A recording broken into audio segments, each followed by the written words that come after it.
ನಮಸ್ತೆ. ಜುಲೈ 3ನೇ ತಾರೀಕು 2026 ಶುಕ್ರವಾರ. ಇವತ್ತಿನ ವಿಶೇಷಗಳನ್ನ ನೋಡೋಣ. ಸೂರ್ಯೋದಯ 5:58ಕ್ಕೆ ತೃತೀಯ ಅನ್ನುವ 3ನೇ ತಿಥಿ ಇದೆ. ಈ 3ನೇ ತಿಥಿ ಅಂತಂದಾಗ 5:58ರಿಂದ 11:25 ಬೆಳಿಗ್ಗೆ 11:20ನ ನಂತರ ಚತುರ್ಥಿ ಅಂದರೆ 4ನೇ ತಿಥಿ ಬರುತ್ತದೆ. ಇವತ್ತಿನ ನಕ್ಷತ್ರ ಶ್ರವಣ ಬೆಳಿಗ್ಗೆ 11:46ವರೆಗಿದೆ. ಆ ನಂತರ ಬರೋದು ಧನಿಷ್ಠಾ ನಕ್ಷತ್ರ. ಶ್ರವಣ ಮತ್ತು ಧನಿಷ್ಠಾ ನಕ್ಷತ್ರ ಬಂದಿರುವಂಥ ಈ ದಿನ ಶ್ರವಣ ಇರೋದು ಅಶುಭವಾಗಿ ಮರಣ ಯೋಗವನ್ನು ಕೊಡುತ್ತದೆ. ಆದ್ದರಿಂದ ಈ ಶುಭವಲ್ಲ. ಆಮೇಲೆ ಬರುವಂಥದ್ದು ಸೌಭಾಗ್ಯ ಯೋಗ. ಒಳ್ಳೆಯ ಕಾರ್ಯಗಳು ಮಾಡಬಹುದು, ಆದರೂ ಮುಹೂರ್ತ ಕಾರ್ಯಗಳೆಲ್ಲ, ಯಾಕೆಂದರೆ ಆ ನಕ್ಷತ್ರ ಅಂಥದ್ದು ಅಲ್ಲ ಅಂತ. ಆದ್ದರಿಂದಾಗಿ ನೀವೇನು ಮಾಡಬೇಕು ಅಂತಂದರೆ ಒಳ್ಳೆಯ ಕಾರ್ಯಗಳನ್ನ ಮಾಡೋಕ್ಕೆ ಖಂಡಿತವಾಗಿ ಅಡ್ಡಿ ಇಲ್ಲ. ನಾವು ಹೇಳಿದಂತೆ ಸೌಭಾಗ್ಯ ಯೋಗ ಇರೋದರಿಂದ ಇದು ಆ ನಕ್ಷತ್ರ ಅಂದರೆ ಫಸ್ಟ್ ನಕ್ಷತ್ರ ಮುಗಿದ ಮೇಲೆ ಬರೋದು. ಆದ್ದರಿಂದ ಈ ಶ್ರವಣ ನಕ್ಷತ್ರ ಮುಗಿದ ನಂತರನೇ ಶುಭವಾಗಿರುತ್ತದೆ. ಬೆಳಿಗ್ಗೆ 5:58ರಿಂದ 11:46ವರೆಗೂ ಶ್ರವಣ ನಕ್ಷತ್ರ 4ನೇ ಪಾದ. ಇಷ್ಟಕ್ಕೆ ಶ್ರವಣ ನಕ್ಷತ್ರವೇ ಮುಗಿತದೆ.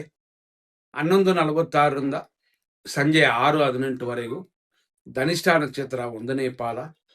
ಆನಂತರ ಧನಿಷ್ಠಾ ನಕ್ಷತ್ರ 2ನೇ ಪಾದ ಸ್ಟಾರ್ಟ್ ಆಗಿ ರಾತ್ರಿ 12:48ವರೆಗಿದೆ. ಆನಂತರ ಧನಿಷ್ಠಾ ನಕ್ಷತ್ರ 3ನೇ ಪಾದವಿದೆ. ರಾತ್ರಿ ಎಲ್ಲ ಅದು ಇರುತ್ತದೆ.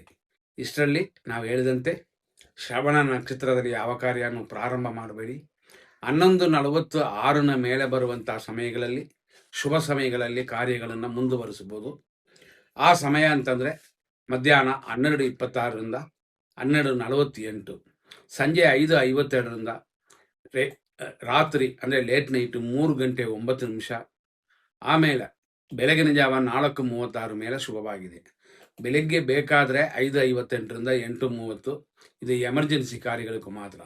9:26ರಿಂದ 10:49 ಇದೆಲ್ಲ ಎಮರ್ಜೆನ್ಸಿಗೆ ಮಾತ್ರ. ಈಗ 100% ಅಶುಭ ಸಮಯವನ್ನು ನಾವು ನೋಡೋಣ. ಈ 100% ಅಶುಭ ಸಮಯದಲ್ಲಿ ನಾವು ನೋಡುವಂಥ ಸಮಯಗಳಲ್ಲಿ 8:36ರಿಂದ 9:24 ದುರ್ಮುಹೂರ್ತ, 10:47ರಿಂದ 12:24ವರೆಗೂ ರಾಹು ಕಾಲವಿದೆ. 12:50ನ ಮೇಲೆ 1:41ವರೆಗೂ ದುರ್ಮುಹೂರ್ತ. ಮಧ್ಯಾಹ್ನ 1:12ರಿಂದ 3:19 ಮೃತ್ಯು ಇದೆ.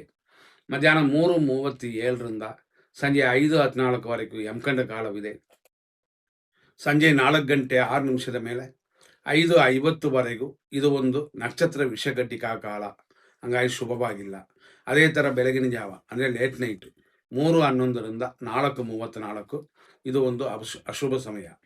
ಇದನ್ನು ನೋಡಿ ನಿಮ್ಮ ಕಾರ್ಯಗಳನ್ನ ಮುಂದಿರೋದನ್ನು ನೋಡಿಕೊಂಡು ಮಾಡಬೇಕಾಗ್ತದೆ. ಮುಂದಿನ ಸಂಚಿಕೆಯಲ್ಲಿ ನೋಡೋಣ. ಧನ್ಯವಾದಗಳು.